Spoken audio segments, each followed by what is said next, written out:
Olá, pessoal. No último dia 26 de novembro, caiu uma verdadeira bomba na internet mundial. Foi o anúncio de uma vulnerabilidade em um programa específico para aplicações Java, o Log4j. O site que mantém a biblioteca de vulnerabilidades, que é o cve.mitre.org, então fez o anúncio dessa vulnerabilidade e, a partir daí, tivemos várias consequências. Mas o que isso significa para os profissionais da área de segurança da informação, de cibersegurança? O que o profissional deve fazer quando ocorre um aviso como esse, ou uma divulgação de uma vulnerabilidade dentro de um software? E quanto tempo a empresa tem para corrigir esse problema, né? E também, neste caso, qual a melhor forma de corrigir este problema? Eu sou o Fábio Sobieck, sou especialista certificado em segurança e privacidade, e no episódio de hoje eu vou contar um pouco mais sobre os procedimentos que um profissional de segurança deve adotar quando é notificado uma vulnerabilidade em um software. Inicialmente, vamos explicar o que é o Log4j. Bom, o Log4j é um aplicativo utilizado para aplicações Java para fazer o log da aplicação. Como você sabe, toda aplicação ela deve registrar ali alguns eventos da área de segurança, eventos do próprio sistema, a geração de logs. E esses sistemas de geração de logs, você não precisa desenvolver ele do zero. Você pode utilizar uma biblioteca pronta já da internet ou um software específico para fazer essa geração de logs. Então, o que o Log4j faz? Ele é uma interface que recebe os eventos. Então, o programador, dentro do sistema, ele faz uma chamada para o Log4j e diz: Log4j, registra essa informação para mim. Então, ele passa alguns dados que ele quer que seja gravado no arquivo de log. E ele também pode classificar aquela informação. Se é um log de erro, um log de warning, um log de informação, seja um registro mais crítico. O próprio Log4j vai gravar aquilo dentro de um arquivo, então ele faz toda essa gestão do arquivo, ele faz gestão de horário, de datas, então isso o desenvolvedor não precisa se preocupar. Então é uma facilidade para o desenvolvedor. E isso tem em outras linguagens de programação também, você pode utilizar esses softwares ou bibliotecas de geração de log para fazer o apoio dentro da sua aplicação. Então, não é errado, é bem até comum a utilização do Log4j.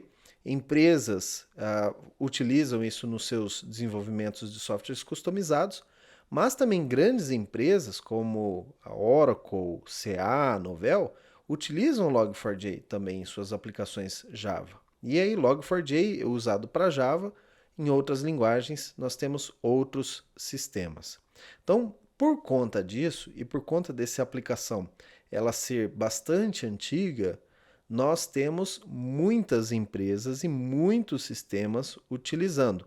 O que para nós, uma vulnerabilidade num software muito utilizado, para nós representa um risco muito grande, porque a superfície de ataque, como a gente chama, ela é bem maior. Se eu tenho 10 sistemas diferentes utilizando o mesmo serviço de logs e esse serviço de logs encontra-se vulnerável, eu automaticamente tenho 10 aplicações que estão vulneráveis ao tipo de ataque.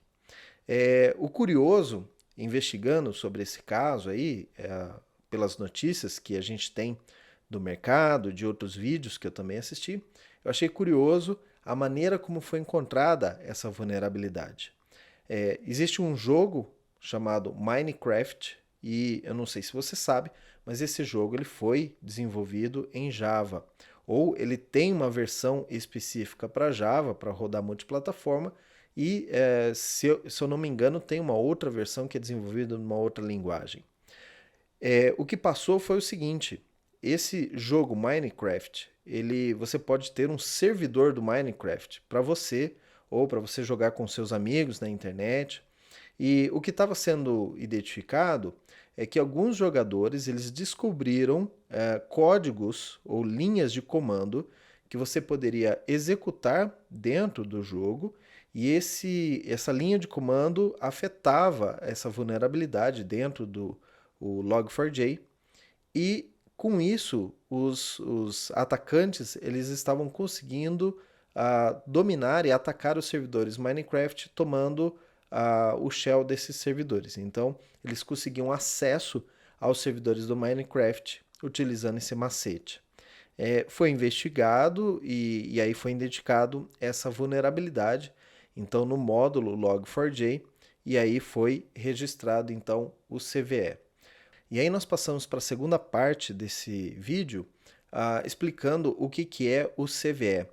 A sigla CVE é para Common Vulnerability and Exposure, ou seja, em português seria exposição ou vulnerabilidade comum.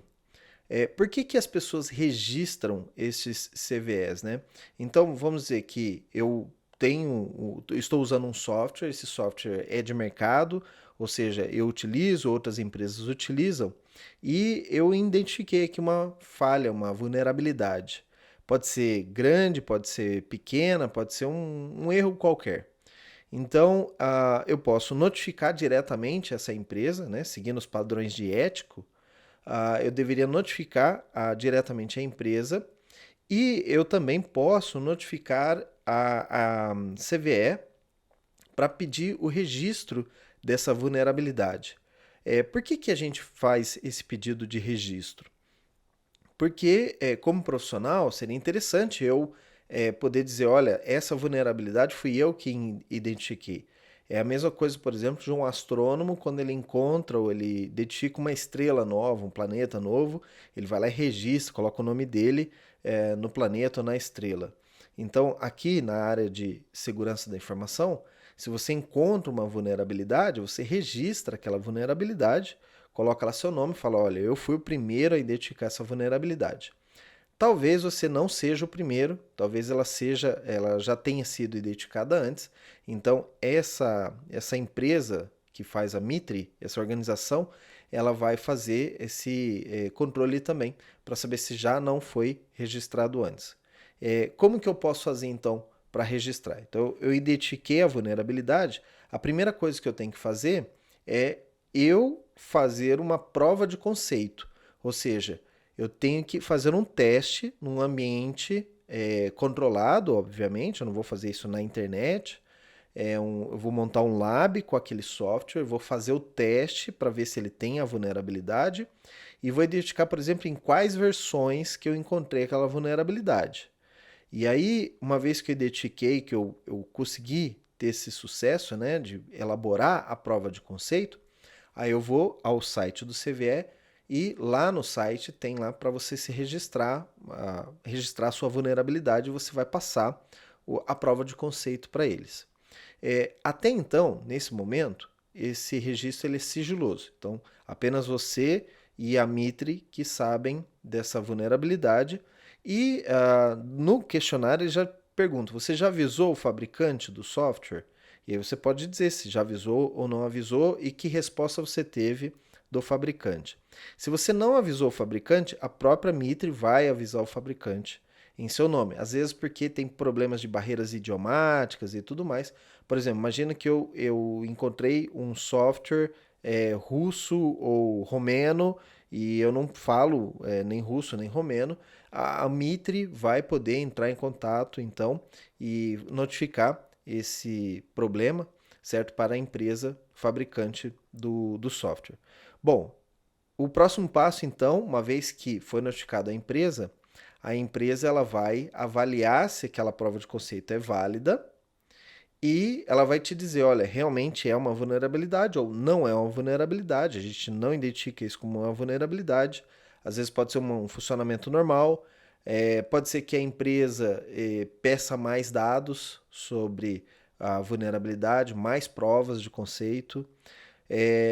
Mas uma coisa é clara, muita gente me pergunta isso, a empresa que eu estou reportando esse bug, ela pode duvidar de mim, ela pode vir atrás de mim? Não, isso não acontece, tá? Muitas dessas empresas, elas até oferecem recompensas quando você notifica uma falha. Isso são conhecidos como bounties, que em português seria recompensa, né? Aquele cara, quando ele vai lá e pega um fugitivo da cadeia, ele vai lá e leva na delegacia e ganha uma recompensa. Isso é muito comum nos Estados Unidos. Aqui no Brasil já não é tão comum assim, esse serviço de bounty, que é o caçador de pessoas que estão devendo para a justiça. Aqui na área de segurança, a gente tem os caçadores de vulnerabilidades, de bugs. E aí eles reportam isso para as empresas. Da mesma forma, eles têm que elaborar uma prova de conceito. E aqui, assim, não vou entrar no mérito disso, mas existe toda uma técnica para você fazer a prova de conceito. Você tem que coletar uma série de provas, explicar muito bem. Normalmente esse relatório tem que ser em inglês.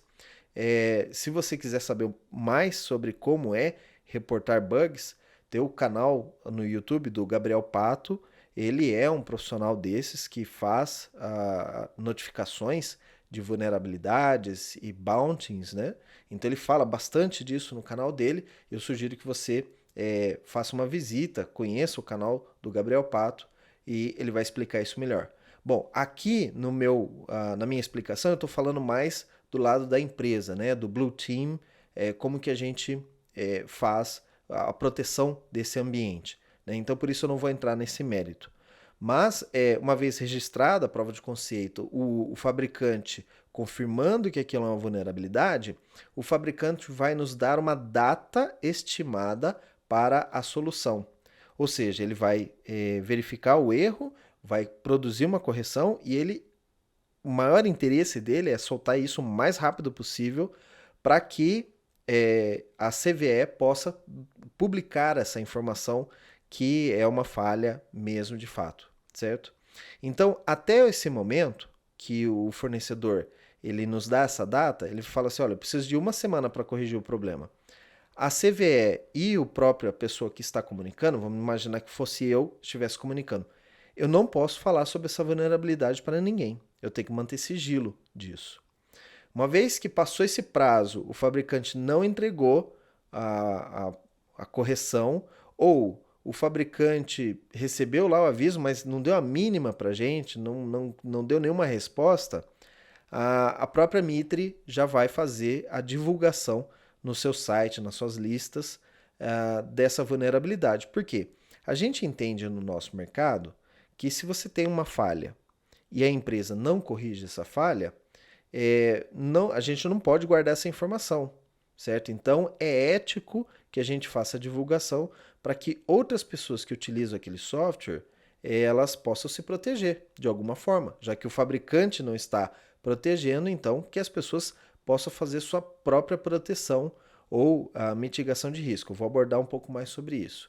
Mas é interessante, então, do conceito ético da notificação. Então, é possível notificar mesmo que o fabricante desista ou fala não é uma vulnerabilidade, ele conteste, né, aquele problema. Então, a gente pode fazer essa divulgação.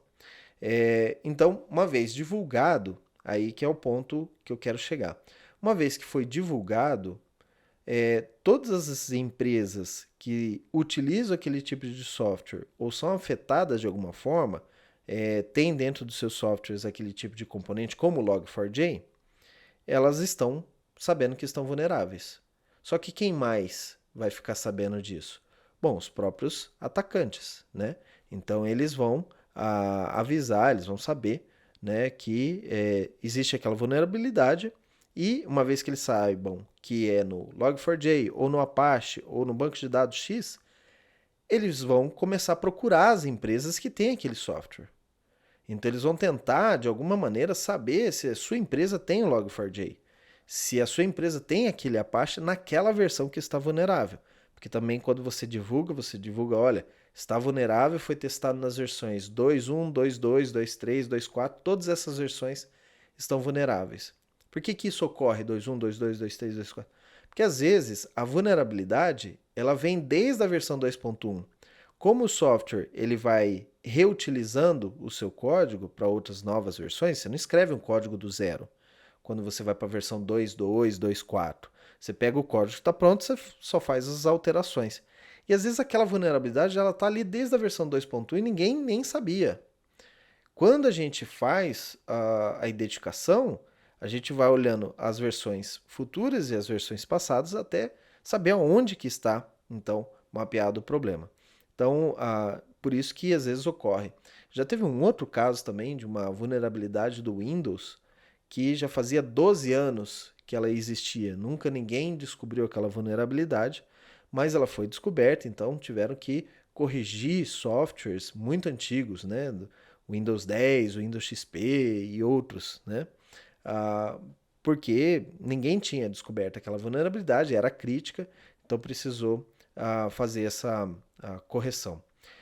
Como que então as empresas ficam sabendo dessas vulnerabilidades, os profissionais, né? Ocorre uma lista de distribuição, certo? Então, uma vez que foi divulgado, essas empresas, os profissionais, os hackers, eles ficam sabendo através das listas de distribuição. O que ocorre também, a mídia específica, como por exemplo aqui no Brasil nós temos um site muito bom chamado CISO Advisor. É uma mídia especialista, ou também o boletim The Hack, são mídias especializadas em segurança da informação, e quando eles veem que tem uma vulnerabilidade crítica como o Log4j, eles vão, obviamente, fazer uma matéria sobre isso, vão procurar empresas que utilizam o software para saber como que elas se atualizaram e tudo mais, vão fazer uma chamada em cima, porque é notícia, certo? Então, você pode saber através das listas de distribuição oficiais, como também através da imprensa. Existem órgãos de governo, como nos Estados Unidos, existe o NIST e o CISA, que são órgãos do governo que ficam atentos a essas vulnerabilidades e eles sabem que tipo de software é mais utilizado nos Estados Unidos e tudo mais, e eles mesmos se encarregam de avisar os órgãos de governo e as empresas americanas.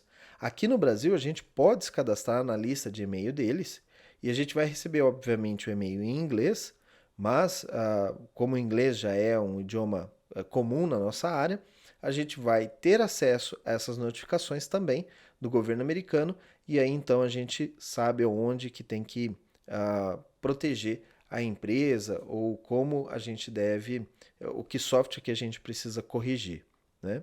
Então, uma vez que eu sei a vulnerabilidade, né, o primeiro passo é testar e escrever. O pessoal começa a testar e escrever os exploits. Então, pesquisadores de segurança escrevem exploits para mostrar como que a vulnerabilidade pode ser explorada. E os hackers, obviamente, os atacantes, eles vão escrever os exploits e às vezes eles vão oferecer o exploit já pronto para a venda. Por quê? Porque às vezes tem aquele hacker mais novato ou alguma coisa assim, que ele não sabe explorar aquela vulnerabilidade, escrever um código para aquilo, então ele já pega códigos prontos, programas prontos. Então, quando é uma vulnerabilidade que é fácil de se explorar, que ela é muito utilizado como Log4j, vários atacantes vão começar a escrever então códigos que são utilizados para explorar. Não são considerados, em alguns casos já são considerados códigos maliciosos, né? Quando eles se ocultam ou eles tentam atacar através da internet, em sites remotos e em massa, já são considerados malwares. Mas se você for lá e escrever um exploit só para testar os seus ambientes, se você não vai divulgar aquilo para ninguém, não vai deixar aquilo cair em mãos erradas, né? Então ele não é considerado ainda um malware. E aí, então, tem atacantes que eles vão na internet, da Deep Web ou alguma coisa assim, e já oferecem, então, esses exploits prontos para venda. Então, se você quiser fazer um ataque em massa, tudo você pode comprar o exploit e sair testando em ambientes. Obviamente, isso não é ético, ele já passa a ser algo criminoso, né? Nós, profissionais de segurança, o que nós vamos fazer? À medida que a gente descobre e sabe, é notificado, né, da vulnerabilidade, então a gente primeiro precisa validar se a nossa empresa está exposta àquele problema ou não. Então vamos lá. O software é o Log4j. primeira coisa que eu tenho que fazer. A minha empresa utiliza Log4j? Essa já é a primeira tarefa difícil de responder. Se eu não tenho um inventário de software por exemplo, tem software desenvolvido, primeira coisa eu vou pedir para o meu time de desenvolvimento. Pessoal, verifiquem aí se vocês utilizam o Log4j. Se vocês utilizarem, me avise. Se não tem, eu só trabalho com software de mercado, aí eu vou pegar toda a minha lista de software e vou olhar um por um quais são os desenvolvidos em Java e vou verificar lá no software se ele utiliza Log4j ou não. Descobri, por exemplo, que do fabricante XYZ eles utilizam Log4j. O que eu vou fazer? Vou entrar em contato com o fabricante para saber, e aí, quando que vai ter uma atualização? Ou o que eu preciso fazer? Né? Em se tratando de saber se está vulnerável ou não, eu vou descobrir através de saber se eu utilizo aquele software ou não. Aí eu tenho que medir o meu grau de exposição. O que é isso? O que eu quero dizer? Às vezes eu estou usando o Log4j num servidor que está exposto na internet. Então, para esse servidor, eu estou mais suscetível a ter um ataque. E se é um servidor que é interno da empresa, está com uma aplicação legada, aí esse servidor está menos suscetível. Significa que ele está livre? Ele está seguro? Não necessariamente. Porque o ataque ele pode vir internamente. Alguém pode trazer um vírus ou alguma coisa dentro da minha rede da empresa e atacar o meu servidor. Então não significa que ele está 100% seguro. Nada em segurança é 100% seguro. Mas ele está menos exposto. Outra coisa que a gente tem que avaliar, que vai determinar o grau de exposição, a quantidade de máquinas que eu tenho vulneráveis. Então, o software Log4j, eu tenho 30 máquinas. Se fosse, por exemplo, uma vulnerabilidade no Windows, eu teria muito mais máquinas.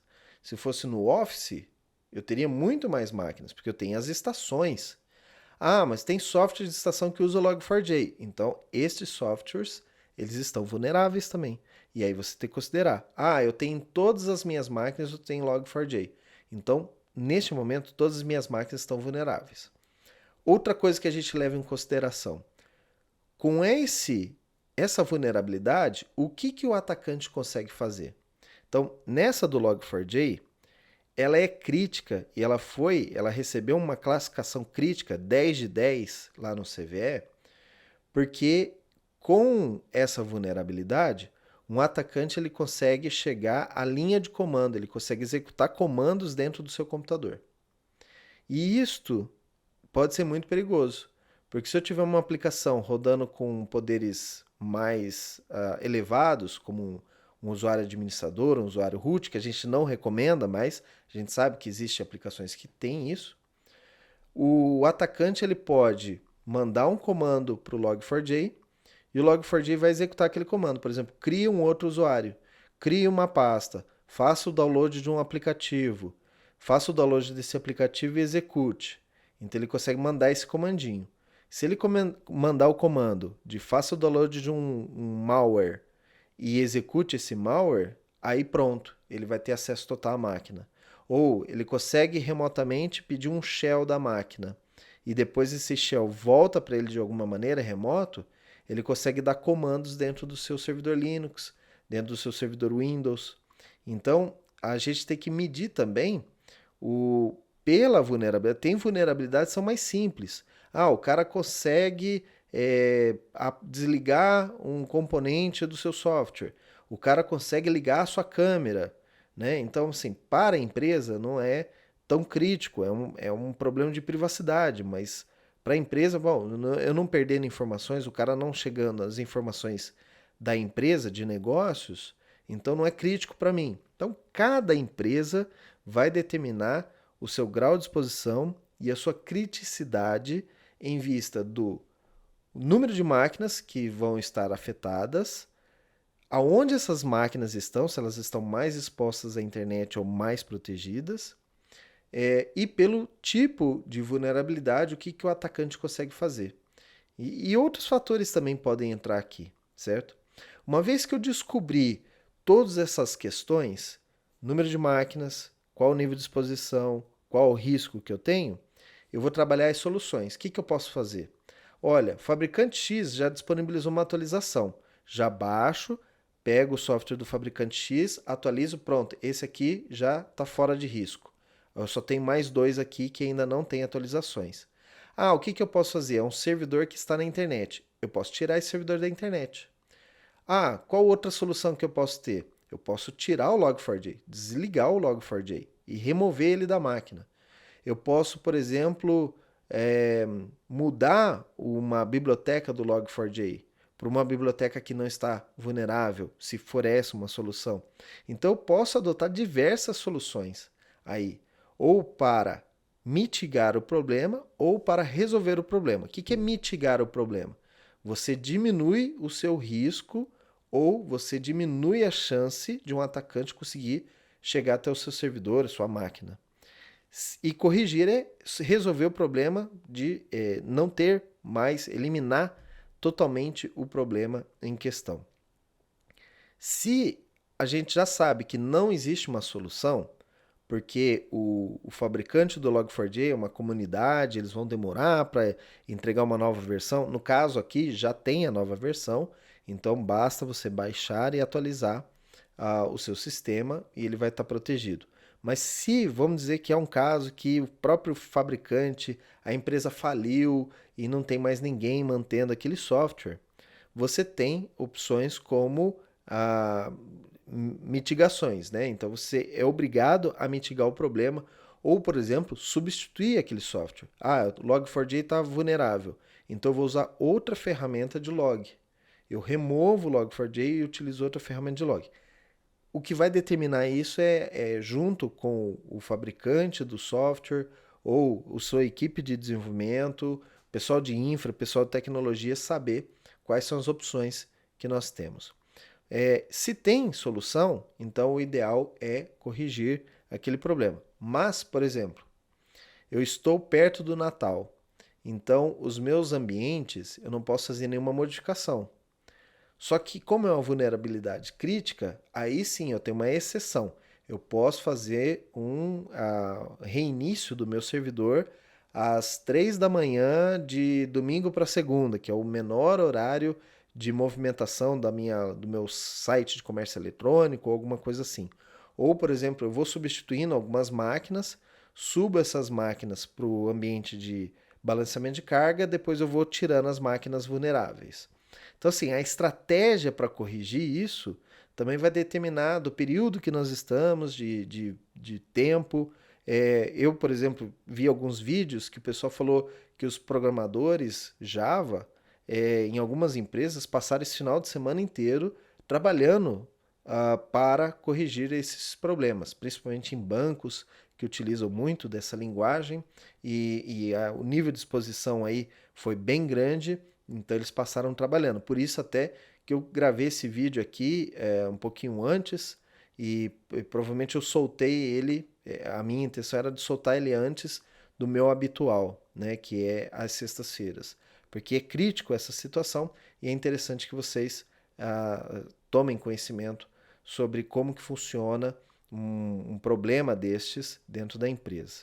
Outro caso que pode ocorrer também é a empresa fazer um monitoramento do ambiente para saber se já foi atacada, se não foi atacada, porque foi avisado dia 26 de novembro.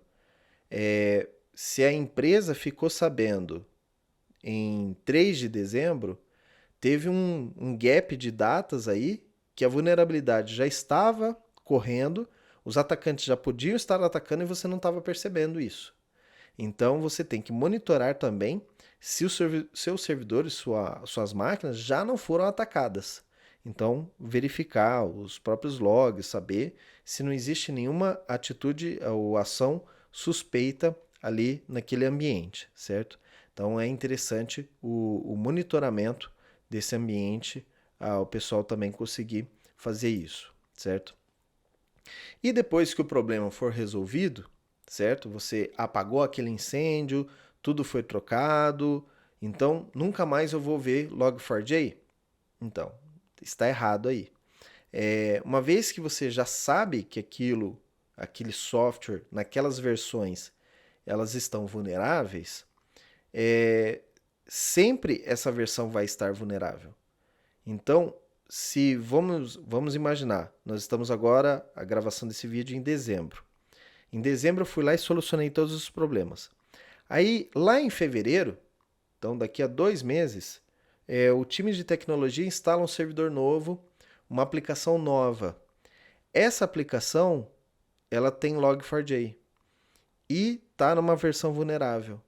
Só que ninguém vai lembrar daqui a 2 meses que o Log4j estava vulnerável.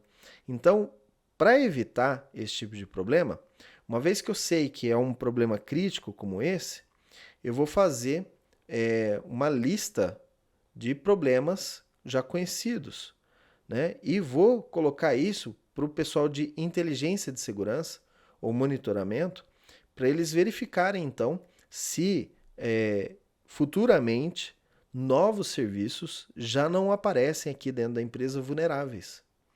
Então já inclui isso como um catálogo de vulnerabilidades. Eu já sei que esse problema existe, então futuramente de hoje em diante eu sempre vou checar os Log4js para saber se nessas versões que estão vulneráveis não tem, ou se foi corrigido isso dentro dos softwares novos servidores. Então, uma vez que eu verifiquei, por exemplo, que na minha empresa eu tinha 60 máquinas, nenhuma máquina está vulnerável e eliminei o problema, amanhã, depois eu tenho mais 10 máquinas chegando nova, eu já vou saber se essas máquinas estão carregando alguma vulnerabilidade. Então, sempre eu tenho que checar isso tudo em novas máquinas, novos sistemas que estão sendo implantados. E como que o profissional ele faz para ele se manter informado, né? Como que a gente sabe, por exemplo, saiu dia 26 de novembro, como que eu posso saber antes, né, dessas notificações? Então, existe uma lista de e-mails para CVS, então você pode se cadastrar lá no site do Mitre, e tem outros sites também que divulgam esses problemas, né? Você também pode se manter atualizado através das notícias, então é interessante que você assine aí esses canais e notícias, né, fontes de notícias como o CISO Advisor ou The Hack, que eu já citei aqui, e outros que podem vir a surgir. Tem muitos sites americanos sobre segurança que você pode assinar, eles te mandam por e-mail toda semana, olha, isso aqui foram as notícias do mercado de segurança e tudo mais, e aí ali você também pode ter acesso a uma vulnerabilidade, saber de algum software que teve algum problema, né? Você pode participar de grupos profissionais, grupos de WhatsApp, grupos do Telegram, que normalmente as pessoas já ficam sabendo de algum problema, já avisam ali, já dão um alerta, pessoal, tome cuidado, ou uma empresa teve um ransomware, a gente já avisa ali, olha, tal empresa teve ransomware, tome cuidado com esses arquivos. A gente já distribui o OIC, né, que é um hash do vírus ou da vulnerabilidade, as informações para que as pessoas já saibam, né? Então é interessante você participar já desses grupos de profissionais e também acompanhar as publicações dos pesquisadores de segurança.